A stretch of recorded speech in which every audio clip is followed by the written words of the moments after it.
Hi all. சிம்பிளான பிரியாணி கத்திரிக்காய் எப்படி பண்ணலான்னு பார்ப்போமா? நல்லெண்ணெயை ஊற்றிட்டு அதில் கடுகு, கொஞ்சமாக சீரகம், மிளகு இதெல்லாம் போட்டுட்டு அது பொரிஞ்சதுக்கப்புறம் நம்ம கட் பண்ணி வச்சுருக்க கத்திரிக்காவை அதில் சேர்த்து நல்லா வதக்கிக்கணும். இது கூட கருவேப்பிலை, மஞ்சத்தூள், தேவையான அளவு உப்பு இது நல்லா வதங்கினதுக்கப்புறம் 2 ஸ்பூன் தனி மிளகாத்தூள் இது சேர்த்துக்கிட்டு நல்லா கிண்டி விடணும்.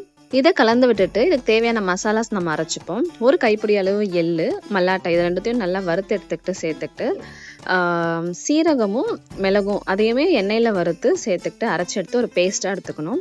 கத்திரிக்காய் நல்லா வெந்ததுக்கப்புறம் இந்த பேஸ்ட்டில் தண்ணி ஊற்றி கத்திரிக்காய் கூட ஆட் பண்ணிவிட்டு கொஞ்சம் நேரம் கொதிக்க விடணும். நல்லா கொதிச்சு வரும்போது ஒரு லெமன் சைஸ் புளியை ஊற வச்சு அந்த தண்ணியை இது கூட சேர்த்துக்கணும். இந்த கிரேவி நல்லா எண்ணெய் பிரிஞ்சு வர வரைக்கும் நம்ம வெயிட் பண்ணி அதை சர்வ் பண்ணோம் அப்படின்னா ஈஸியான பிரியாணி கத்திரிக்காய் ரெடி ஆகிடும். நீங்களும் இதை ட்ரை பண்ணி பாருங்கள். வீடியோ பிடிச்சிருந்தா சேனல் சப்ஸ்கிரைப் பண்ணிக்கோங்க. ஸோ தட் நான் நெக்ஸ்ட் போடுற வீடியோஸ் உங்களுக்கு ஃபீல்டில் வரும். தேங்க்யூ.